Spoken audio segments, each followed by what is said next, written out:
True Believer by Ginzberg.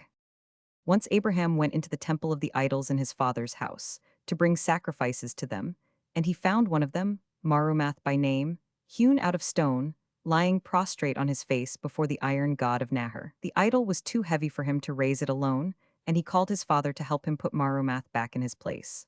While they were handling the image, its head dropped off, and Terah took a stone and chiseled another Marumath, setting the head of the first upon the new body.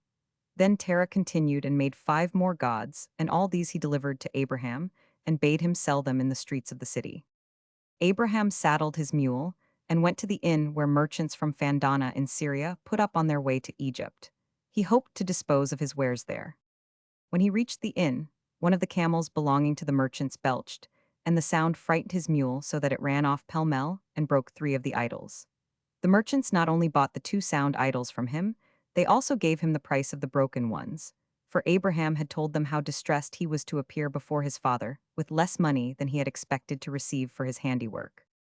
This incident made Abraham reflect upon the worthlessness of idols, and he said to himself, "What are these evil things done by my father? Is not he the God of his gods? For do they not come into being by reason of his carving and chiseling and contriving? Were it not more seemly that they should pay worship to him than he to them, seeing they are the work of his hands?" Meditating thus, he reached his father's house, and he entered and handed his father the money for the 5 images. And Terah rejoiced and said, "Blessed art thou unto my gods, because thou didst bring me the price of the idols, and my labor was not in vain." But Abraham made reply, "Hear, my father Terah, blessed are thy gods through thee, for thou art their God, since thou didst fashion them, and their blessing is destruction, and their help is vanity. They that help not themselves, how can they help thee or bless me?" Terah grew very wrathful at Abraham, that he uttered such speech against his gods, and Abraham, thinking upon his father's anger, left him and went from the house. But Terah called him back and said, "Gather together the chips of the oak wood from which I made images before thou didst return, and prepare my dinner for me." Abraham made ready to do his father's bidding, and as he took up the chips he found a little god among them, whose forehead bore the inscription, God Barasat. He threw the chips upon the fire and set Barasat up next to it, saying, "Attention, take care, Barasat, that the fire go not out until I come back. If it burns low, blow into it and make it flame up again." Speaking thus, he went out. When he came in again, he found Barasat lying prone upon his back, badly burnt. Smiling, he said to himself, "In truth, Barasat, thou canst keep the fire alive and prepare food." And while he spoke, the idol was consumed to ashes. Then he took the dishes to his father, and he ate and drank and was glad and blessed his god Marumath. But Abraham said to his father, "Bless not thy god Marumath, but rather thy god Barasat, for he it was who, out of his great love for thee, threw himself into the fire that thy meal might be cooked." "Where is he now?" exclaimed Terah, and Abraham answered, "He hath become ashes in the fierceness of the fire." Terah said, "Great is the power of Barasat. I will make me another this day, and tomorrow he will prepare my food for me."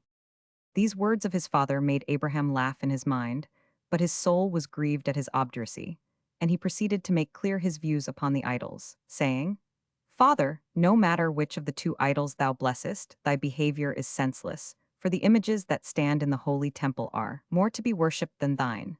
Zuchius, the god of my brother Nahor, is more venerable than Marumath, because he is made cunningly of gold, and when he grows old, he will be worked over again.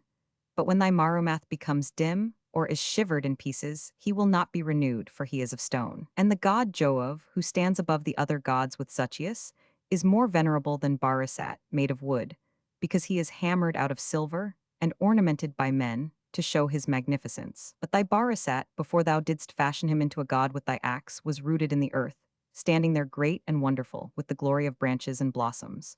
Now he is dry, and gone is his sap. From his height he has fallen to the earth, from grandeur he came to pettiness, and the appearance of his face has paled away, and he himself was burnt in the fire, and he was consumed unto ashes, and he is no more. And thou didst then say, I will make me another this day, and tomorrow he will prepare my food for me.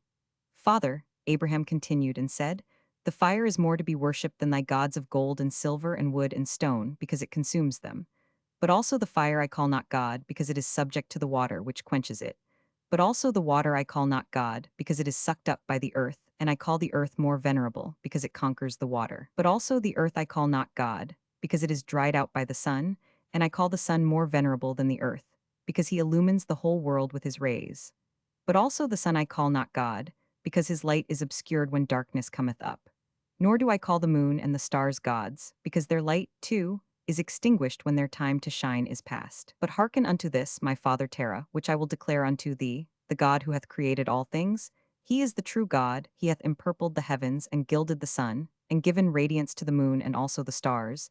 And he drieth out the earth in the midst of many waters, and also thee hath he put upon the earth, and me hath he sought out in the confusion of my thoughts.